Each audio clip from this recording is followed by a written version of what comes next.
Hello and welcome back to Katawa Shoujo. Last time we pissed off Emmy right good and proper at her mom's house, and we ate some food, and we did the obviously bad decision. Or was it obviously bad? I guess we'll see. The morning alarm sounds and I roll over, switching it off. My eyes open blearily to stare at the ceiling. What am I going to do? Do I get out of bed, go down to the track, and pretend that nothing happened? Will Emmy even show up? After last evening's events, I doubt it. Even supposing that she did, what would I do then? Get over this fight just to dance the same routine the same time something's bothering her? I know that I spoke hastily last evening, even trying to use her father as leverage. But was anything I said really off the mark? She won't let me in, ever, and she'll be forced to suffer alone. Nothing I do, nothing I say, is going to change that. She won't change, and she's already decided to keep me at arm's length. Can I really bring myself to go down and see her knowing that I'm never going to get past where I am now? Apparently not. No, I decide I really can't. Not today. Roll over and go back to sleep. She probably won't be there anyway. Similar mental conversation repeats itself when it comes time to go to lunch, and I eat in the cafeteria alone. I don't want to see her. The very thought makes me feel ill. That night, I go for a run. I'm solo for the first time since Emmy got sick after the track meet. Skip seeing the nurse, just in case he asked about Emmy. I don't want to talk about her either. Next day, I do the same thing. Alarm, off, stay in bed, eat alone, run alone. To fill the time that I would usually spend with Emmy, I start reading more. It works surprisingly well until I find myself ducking into a restroom because I see her walking down the hall in between classes. If she noticed me, she wouldn't show it. She didn't show it. And yeah. And even though I don't suppose she ever shows anything. Certainly not to the girls from her class I see talking cheerfully to her. Or to her fellow track members. Especially not to me. Alarm off, stay in bed. Muto and I have a lengthy talk about the possibility that string theory is plausible. I don't buy it myself. More than 4 dimensions I can buy, but a bunch of vibrating strings at the subatomic level, that's asking a bit much. Looks like I'm not the only one to think this way too. Apparently it's not really as strong a theory as it once was. Muto says that's just because nobody has found the right way of looking at the data yet. Okay, eat alone. The rooftop is deserted today. I briefly wonder where Emmy and Ren are, but shrug off the question. The important thing is that they aren't here, so I won't have to talk to them. Since I have nobody to talk to, I bring a book with me to read. The weather's nicer, if getting a little hot. Hopefully it will be cooler in the evenings. A cool breeze seems to back up my theory. It's like, yeah, Hisao, it'll be nice in the evening. Trust me, I'm the wind. Run alone. It is, in fact, cooler at the track. Sign of Emmy, which is exactly the sort of thing I'm going for. Stretch out and start on my usual run, trying hard to ignore the lack of a running partner in front of me. Finding my thoughts drifting damnably to that girlish laugh, incorrigible grin, those wide and friendly eyes, her incredibly toned body. I increase the pace to clear my head, chew the distance between me and the turns, find the speed that makes me think only of my legs and how much they burn. I glance at my watch as I round my final turn, noting that my time's gotten faster. My heart seems a little squirrely tonight, so I give myself a few extra cooldown laps just to be safe. No reason to bring this to the nurse's attention. I'll be fine. A rather Emmy-ish thought to have, I'll admit. It's almost like we're the same person. I have to hope that eventually I'll stop thinking about her so much. I finish another book before going to bed that night. I'll have to stop by the library tomorrow.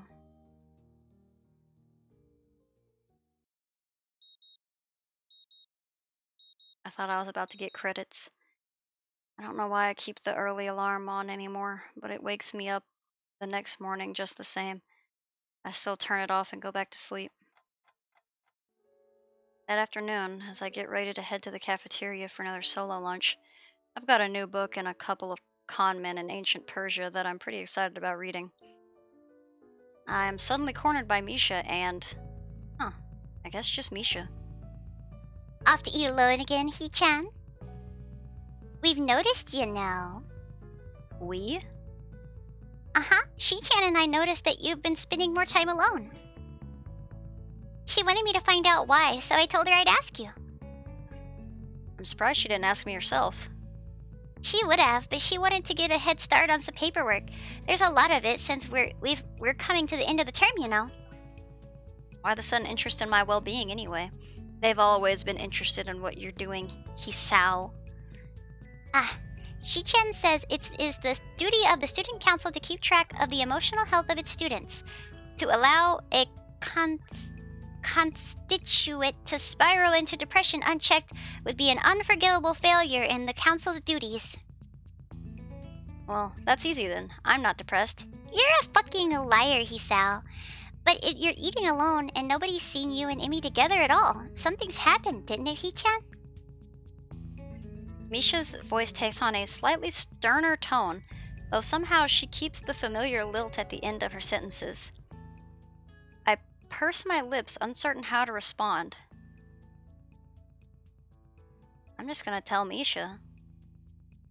There's no reason to downplay the issue. She's just gonna know eventually. She knows everything and she sees all.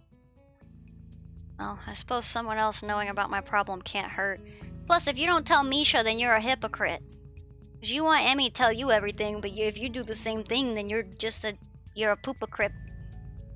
Well, I suppose someone else knowing about my problem can't hurt. Heck, maybe Misha can even offer some advice. We had a fight at her house.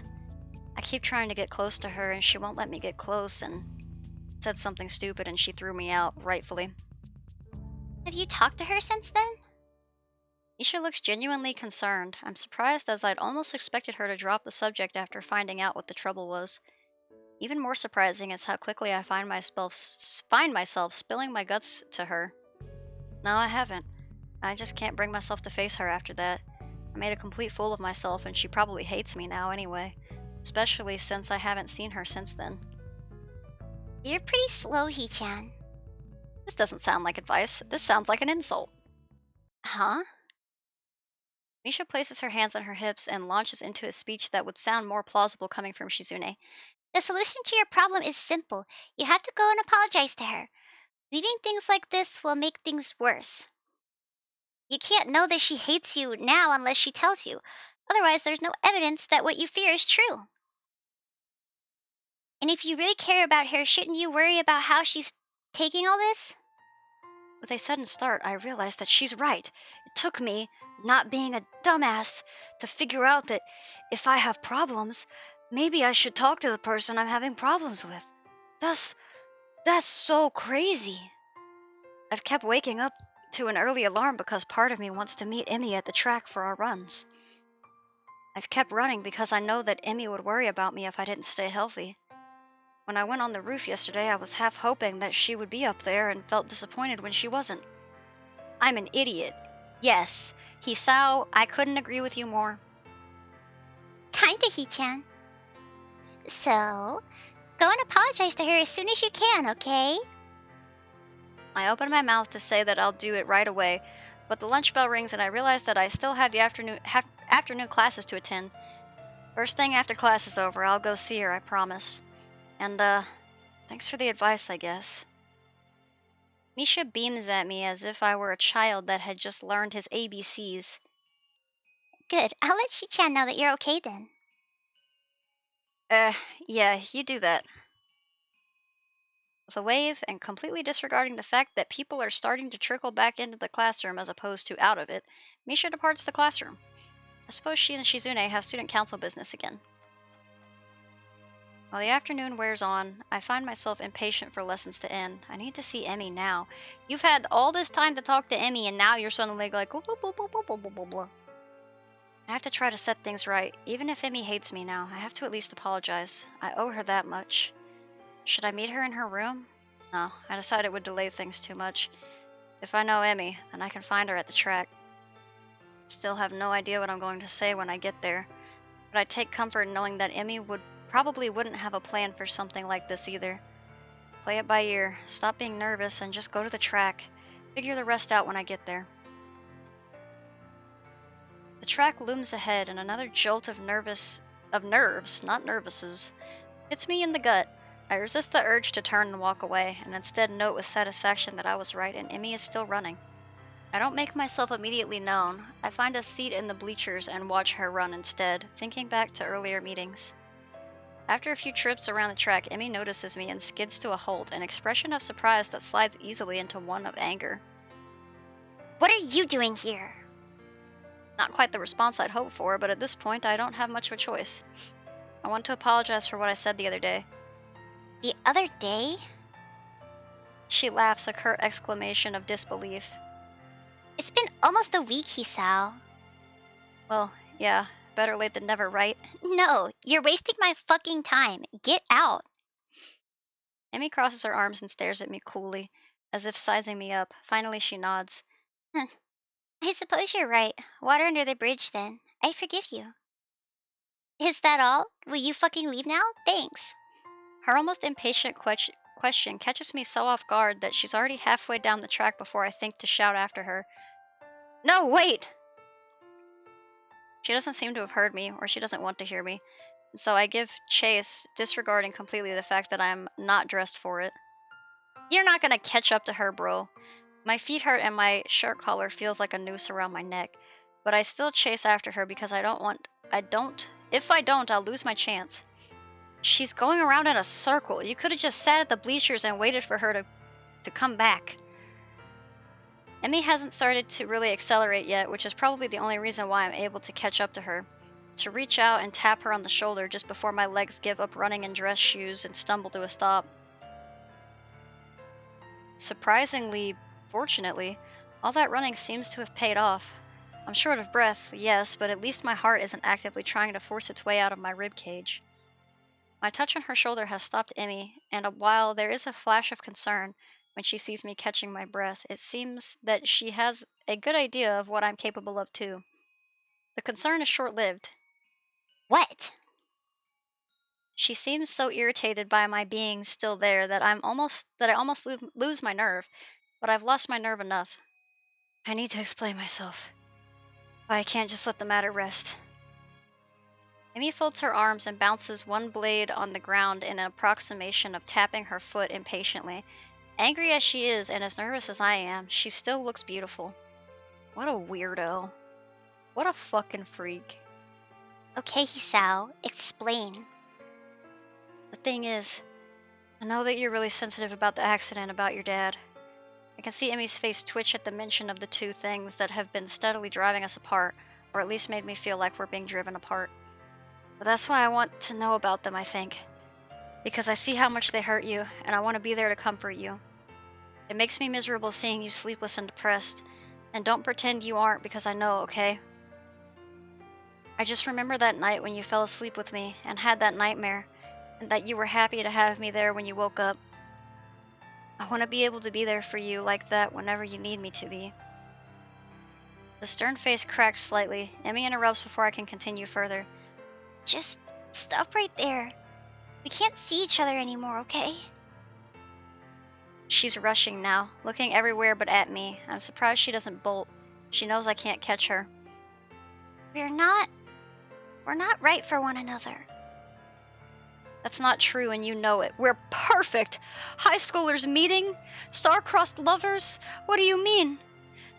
We could be everything. No, it's true. You're too... I know that I've been pushy about knowing your past. If you can't tell me yet, then at least let me be there even if I don't know the reason. It's okay, I promise. I won't ask why you need comfort. I'll just give it freely. Emmy's shaking her head, and tears seem to be threatening the corners of her eyes. Stop saying that. Why? 'Cause you're afraid you'll take me up on it? I'm not afraid. I can't keep the chiding tone from my voice as a response. Yes, you are. You told me so yourself, remember? That's okay. Really, it is. However, it seems to me that someone who'd managed to come out of that wreck and still be as energetic and cheerful as you would be determined enough to face that fear. Determination? What do you know about determination? I know that there's a girl so determined to take care of a total stranger that she'd steal his food at a festival.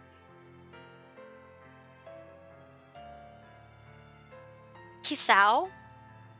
I think Emmy has a point. I don't think you know what determination is. Stealing someone's food isn't typically a sign of determination. I know there's a girl so determined to help me with my own problems that she'd draw up a complete dietary and exercise plan that she'd not only draw up the plans, but she'd follow them with me even when she couldn't run.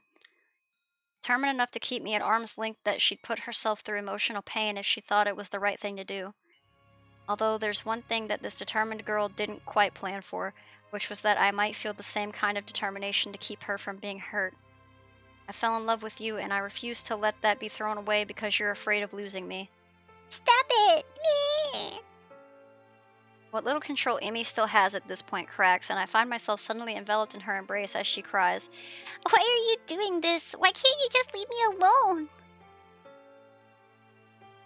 I hold her close and plant a kiss on top of her head. I'm sorry, Emmy. You helped me when I first arrived, so now I have to help you. It's only fair. That's dumb. You're utterly hopeless. Did you know that? She hiccups and trembles a little. Funny, I could say the same about you. Can you do something for me, Hisao?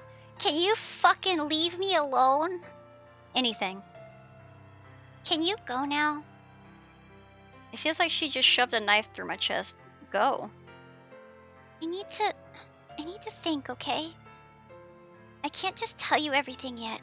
I'm still scared, and when you're around, I can't think clearly. But do me another favor.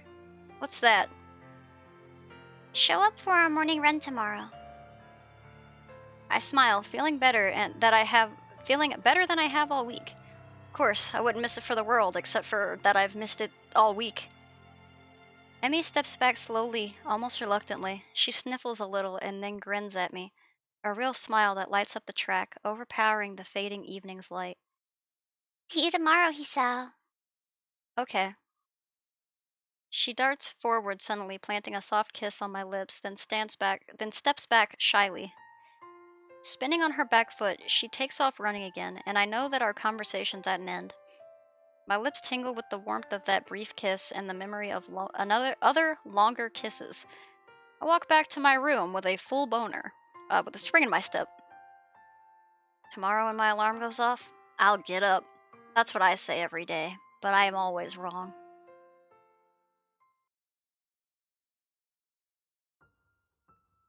Wait, am I getting the good end? I don't believe it. Why is it like this? This is the weirdest one. None of the other ones have been cut this way. Up, up, up, up, up, up, up, up. Morning sun is bright through my open window, and the sound of my alarm quickly has me up and about. I slept surprisingly well last night, secure in the knowledge that at least I've got another chance with Emmy. If I can just keep myself from doing anything stupid, maybe I'll find out what's been eating her recently. I have a few educated guesses, but nothing concrete. But certainly nothing that I'm going to say to her. I'd much prefer to have her tell me herself. Emmy is waiting for me as promised, looking a little haggard but otherwise bright and cheerful. Much more so than any previous day this week. How do you know? You haven't seen her this week. Hisao, you're late. I wave my hand dismissively. Nonsense, you're just early. Emmy grins back, and it feels like we're finally back to where we should be with one another. Except now, Emmy, not just me, wants to take another step forward. Although a part of me worries she'll back out at the last second. Hurry up and stretch, Hisao. I don't want to miss the bus. The bus? Yeah, the bus. I want to show you something, and I don't want to be late. Oh, okay. We're gonna go meet my dad.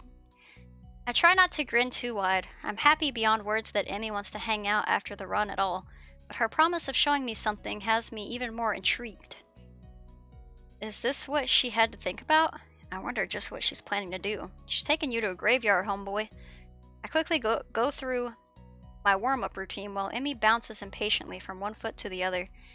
She really does seem to want to get moving as soon as possible. She have little tongue stick out. Blech. The run is over so quickly I can barely believe that I haven't fallen over dead afterwards. Emmy set a blistering pace, and I, in my foolishness, kept up with her. Well, until the last few laps, I had to slow down just in case, but I don't mind. And Emmy's waiting patiently for me when I finish, as patiently as she can wait anyway. Finished? Good. Come on. Having my arm, she practically rushes me down to the nurse's office. You seem in a hurry, Emmy. Trying to catch the early bus? Yeah, I told Mom I'd be back for lunch. Well, I'll take care of you first then. But Hisao's gotta come with me too.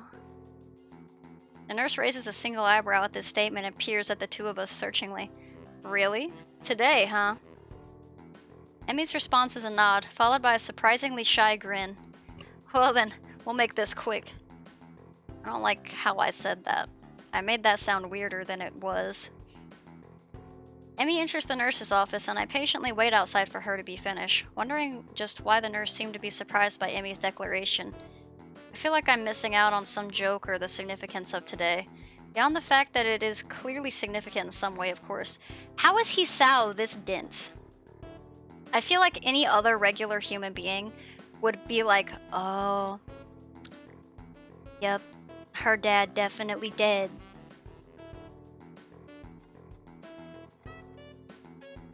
True to his word, the nurse has Emmy out of his office surprisingly quickly, and I take her place after promising to meet up at the front gate. The nurse takes my pulse and listens for a bit. Your heart beats faster than usual. Been pushing yourself again, have you? Well, Emmy seemed in a rush to get through the run, so... I'm not surprised. Today is rather important to her, you know. I suspected that could be the case, but I have no idea why that's the case. She hasn't told you. Interesting. So you're not going to tell me either, then? No, I'm not. I suspect that Emmy has her own plan for explaining today to you, and I don't want to mess with that. You'll find out soon enough, so what's the rush? Now as for your heart, I would take it easy the rest of the day. No spontaneous races or anything like that, got it? And you better not do the sex. Take it easy. Got it. She won't have her running legs on anyway, right? No, but if you think something like that is going to stop her, good point. I don't think it'll be much of an issue today of all days, but still. If he's trying to reassure me, he's doing a terrible job. I'm quickly becoming more and more worried about what today could be for, like suddenly finding out Emmy's in a cult or something. Yeah, she's in the cult of people who don't have dads. At the same time, if today is such a big deal and Emmy wants me to be with her for it, then maybe she really does want to grow closer to me. Maybe this will be the answer to all the riddles, and the sleepless nights, and the sudden mood swings. Women, am I right?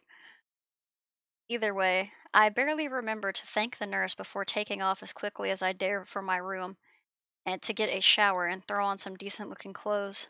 Today is as important as it seems to be. I should dress up appropriately. Emmy, however, is wearing the same outfit that she always wears out, and has no other clothes. Emmy, of course, proves me wrong as soon as I reach the front gate, wearing her usual shirt and shorts, so at least I know it's not a terribly formal affair, whatever it is. You're early, Hisao. Not as early as you. Eager, are we? Emmy cheekily pokes out her tongue. The bus stop isn't very crowded at this hour, which seems to please... Oh, whoops. Which seems to please Emmy, and we end up relaxing a little as we wait. We sit in silence for a while, but I can tell that Emmy's trying to work herself up to say something. I don't have anything to say myself, so I sit waiting for her to talk. It doesn't take too long. So, I'm sure you're curious as to why the nurse thought it was so weird for me bringing you along today. I was a bit, yes, but if you're not ready to tell me. Emi stops my sentence by placing a finger on my lips. Don't tempt me, Hisao. I want to tell you this, but I'm just uncertain as to how to go about it. I don't want to keep delaying or deferring. I just want to be able to say it. So say it. You know that it's not going to be that easy for me, Hisao. So treat it like running. Warm up to it with something small and easy and go from there. But don't do it too fast, okay? I'm a patient man. I can wait for you to get to it. Emi seems to consider my words, weighing them against what is probably a desire to get it over with. I will admit, as much as I keep telling Emi to take her time, I wouldn't mind her getting it over with either. But somehow I know that Emi probably needs more time than the bus ride will provide to get it all out, whatever it is. Yeah, maybe you're right. The bus stop probably isn't the best place for this anyway. But just to make sure that I don't go back on my word, I'll at least say this. She takes a deep breath, lets it out, and after a moment says in a low voice, You're going to see my dad today. The words hang in the air, and I can see that Emi's afraid that I'll panic and disappear in response, which a part of me almost wants to do. But it would be stupid for me to back out. After all, he's a dead man. What can he do?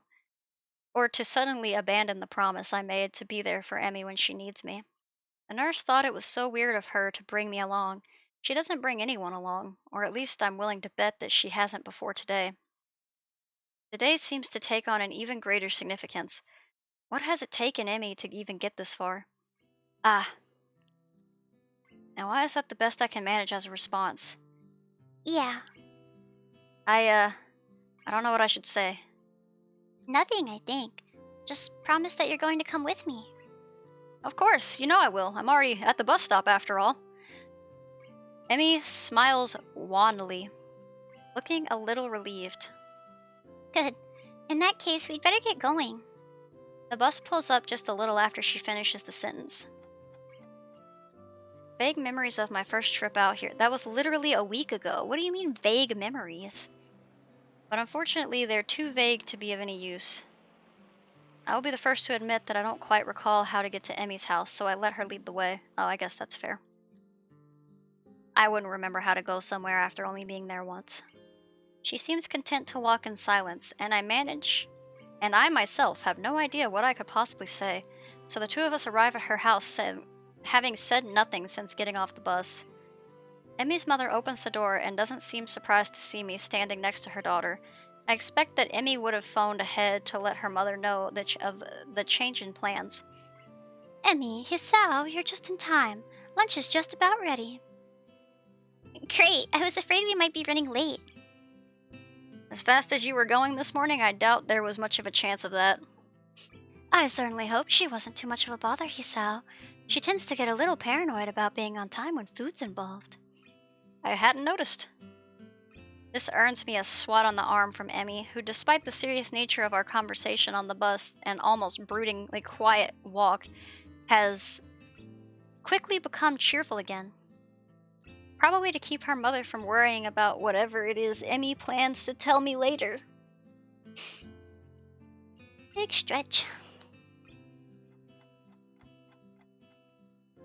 Mrs. Ibarazaki ushers us in, and in short order, we're around the table devouring lunch. I hadn't realized how hungry I was until I got here, but for once I seem to be eating almost as much as Emi. Goodness, it's a good thing I made so much. The two of you are acting like you haven't eaten in days. I skipped breakfast this morning. Me too. Had to catch the bus, I assume. That, and I figured you'd make too much food so it wouldn't matter if I skipped breakfast. Well, it's good to know that I'm predictable. Emi nods enthusiastically and conversation falls off again as we very nearly clear the table of anything edible. It is a testament to the sheer amount of food on offer that we don't finish everything. I lean back in my chair with a sigh and thank Mrs. Ibarazaki for the food. I'm glad you liked it, Hisao. Now, has Emi told you where we're going? Yeah, sort of. Is it far from here? Not really, but we'll drive there to save time. It closes kinda early. It closes. They close cemeteries? I nod in assent and stand up, ready to go. Well then, shall we? Mrs. Ibarazaki nods and leaves the room to grab her keys. Emmy, I notice, has started to fidget nervously. Second thoughts? Emmy smiles tightly at me and shrugs. She's fallen silent again, which probably means that I'm right, and she is starting to regret bringing me along. Not that I blame her. She's done such a good job of shutting me out that I doubt it's easy to suddenly open up. Honestly, I'm worried that she's forcing it. Wow, Hisao. The concern. I don't like that you're having thoughts that are normal. I'm not used to that. She said while waiting for the bus that I'm not supposed to give her a chance to back out, and since I promised to go with her anyway, I suppose there's not much of a choice. I can't go back on my promise, and she can't go back on hers. I just hope the both of us are up for it. We're off. Emmy's mother blows through the dining room, collecting the two of us, and heads out the door at a brisk pace. Now I know where her daughter gets it from. Isn't her dad the one who runs? The car pulls up at the cemetery gates, and I feel Emmy tense up beside me. I reach over and give her hand a comforting squeeze, which causes her to relax a little. Emmy's mother doesn't follow us, explaining that she prefers to visit the grave alone. Emmy steps through the gates and looks back, as if to make sure I'm still there. We step into the cemetery. I don't feel comfortable in cemeteries. There are ghosts here. Gravestones litter the ground, each one serving as a reminder that someone used to be alive and is no longer. How many died young? How many were as old as I am now? When do I wind up with a marker of my own? How much longer do I have left? The concept of not waking up, not seeing Emmy anymore, is not a happy one. You literally were doing that for a week, and you didn't have a problem. I mean, you were just reading a lot, and probably coping unhealthily. But more or less didn't have a problem. It frightens me, and I very nearly turn around and exit right then and there. I don't want to go among dead people. I don't want to see their stones and think about who they were or what they could have been if they'd only had more time. You don't know, maybe they were already something. Then I look at the girl next to me, and my resolve returns. Emmy striding purposefully down the path, eyes clear, setting a pace that's very nearly a jog. The sooner we get there, I suspect she thinks, the better. We're here. That's a gravestone if ever I've seen one. A gravestone, wholly unremarkable in everything except for the name etched upon it. The grass has grown up around the base. Emmy's eyes are riveted to the stone. After a few moments, she turns around, looking surprisingly calm, yet solemn. Pink's not actually my favorite color, you know. What? I'm warming up to it. Ah. People tend to think that pink's my favorite color. I think it's because I like strawberries, and even though those are red, they just assume that pink's the right color for strawberries. And that it's my favorite color, but it's not. I'm too polite to tell people otherwise, of course. You? Oh, okay. Sure. And it's not the kind of thing worth getting worried about, but I'll bet even you thought pink was my favorite color. I didn't think pink was your favorite color. I didn't know what your favorite color was. I honestly assumed it was green. Blue. That's my favorite color. My mom and dad are the only two who know that, and now you do too. So, me and your mom are the only ones who know that. Thanks for telling me, I think. You're welcome. There's a pause as she considers what to say next, drawing a quick breath. I can't carry a tune to save my life. I can hum, but actually singing a song is something I've never been able to do. I don't mind because I'm not a fan of karaoke anyway. Well, that's one potential date idea out the window. People all think that I'm really popular and that I'm a really popular and friendly person, but only have a few close friends, probably because I keep everyone in the dark, but I think it's also because I hate the idea of losing a close friend. There aren't many people worth the risk. I'm terrible at saying goodbye.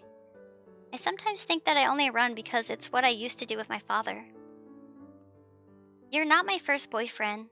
I dated a guy for a while during my second year at Yamaku, but in the end we broke up because I didn't want to get closer to him.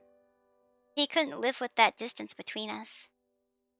Her rate of speaking increases slightly, as if she's rushing towards a finish line. I'm actually 1 year older than you.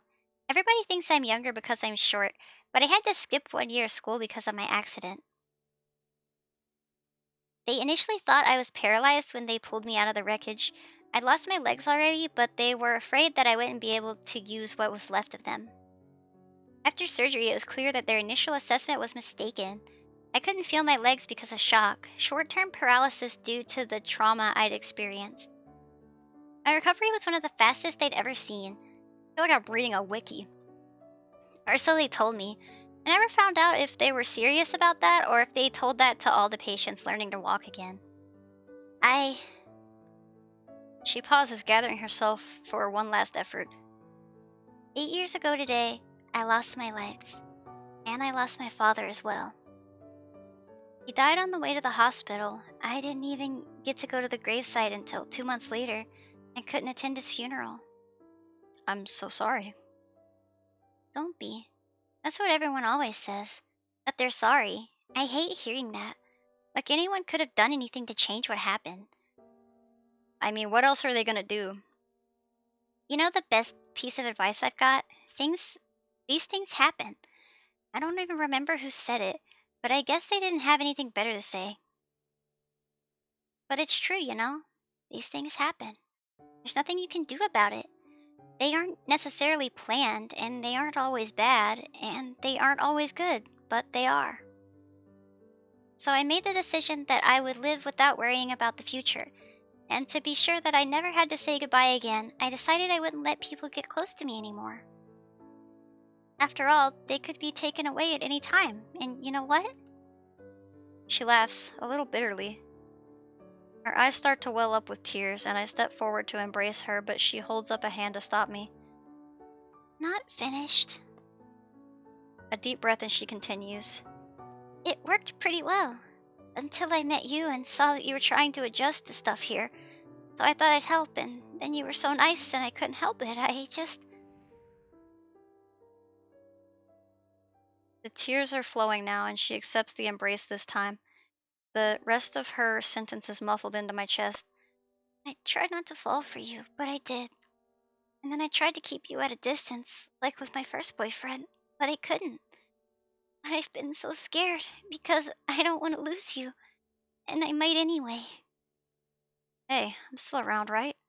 And maybe I won't be forever, but don't you think it'll be fun while it lasts? Neither of us could survive the day there could be a bus crash or something. But so long as I know that I've been with you, I don't think it matters. A sudden thought strikes me and I can't help laughing. My condition had me scared of dying so badly that I immediately seized on the opportunity Emmy presented to improve my odds of living longer. But without Emmy, would there have been any motivation to keep up with my running? It hits me that Emmy is the reason I want to go running every day, so I can spend as much time with her as possible. Emmy looks up at me confused. We'll go on living until we stop, and when we stop living, we'll be able to know that at least we've had time together, and I wouldn't have it any other way, because I love you, Emmy. And right now, that's enough for me. That's pretty poggers. Thanks, Hisao. Emmy smiles through her tears and steps back from me. You know, it's funny. What is? I thought that the best way to live in the moment was to do it alone. But now I don't think I'd have it any other way either. I'm glad I met you, Hisao. Well, these things happen, as they say. Emmy and I stay by the grave for a while. As Emmy pays her respects to her father, when she's ready to go, we exit the graveyard side by side. Emmy's mother drives us back to Yamaku. The trip back is very quiet. We wave goodbye as the car drives off, and I glance down at the girl leaning on my arm. How are you feeling? Emmy shrugs non-committally. I'll be fine. Come on, let's go. We pause outside the girl's dorm, and I turn to face Emmy, ready to say goodbye. Why don't you come up for a while? Okay. I don't know what this could possibly be leading to. The walk up to her room is in silence. I'm not sure why I supposed I'd be turned away at the door. Guess I just assumed she'd want to be alone. Her mom, the nurse, hell, everyone who knew the significance of today seemed to think it best to leave Emmy alone. But she took me into the graveyard with her. She told me the whole story of what happened on the day she lost her legs. She wanted me around. The significance of this does not escape me. Emmy opens the door and gets him naked immediately, and steps into her room, not even bothering to invite me in, holding the door for me expectantly. I step in and the door swings shut behind me. For someone who likes blue, you got a whole lot of orange in your room. Hey, can I ask you a favor? Sure, can't guarantee I'll do it, but Emmy giggles and pulls me into a kiss, then starts out soft but deepens into something almost desperate. Stay with me, please. Her voice has dropped to a whisper. Question is barely audible over the sound of my own breathing. There's something about the way she asks that question, the hesitancy in it, the quiet voice, that makes me think she doesn't mean tonight. No, she means exactly what she said, stay with me, not tonight or forever. But both of us know there's no such thing as forever. What? There's no time limit to her request. There's just the request, the favor. Can I do that? Can I stay with her? No. Oh, I thought I was going to be given an actual choice and I was about to slam that no. Of course. We embrace again, Emmy guiding me towards her bed, stepping backwards with care until she sits on the edge. Oh, I'm not surprised, but I thought maybe I would get some notice. I guess all of that was notice, but was it really? She's gotten my shirt off by this point, and I've similarly lifted hers over her head. There's nothing more arousing than going and seeing your girlfriend's dead dad. Her shorts come off just as quickly. With practiced ease, she removes her legs and pulls me onto the side of the bed with her, my hand coming around her smooth shoulder. I don't like the smooth shoulder. Give me the rough shoulder. Smooth shoulders are out of style. I cast my gaze over her face, down her neck, following the line to the swell of her breast. Why the swell? What does that even mean? That's so weird. I hate that. I hate that. I'm gonna read you this sentence because it is the worst thing I've ever read in my life. Her panties are noticeably darkened in the right place, showing that my earlier ministrations have produced some results. I've never read anything more foul in my life. I say, before I read some other sex thing, and then I'm like, I have never read anything more foul in my life. Why doesn't Emmy like socks? I collapse next to Emmy, who almost immediately curls against me, smiling. Mentally, I feel grateful that Emmy keeps her nails short, otherwise I think she might have drawn blood. I sit up briefly to dispose of the now used condom and lay back down next to Emmy, who's in turn taking care of cleaning herself off. For a while we lay in silence, savoring the feeling of being next to one another. Emmy is the first to speak.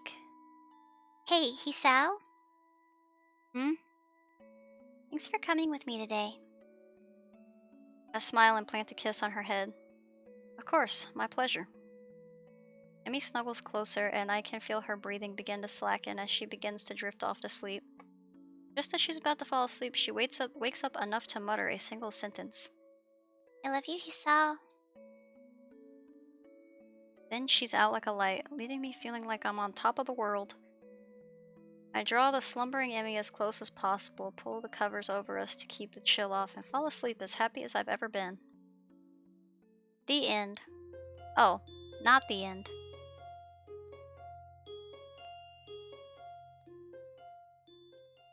Okay.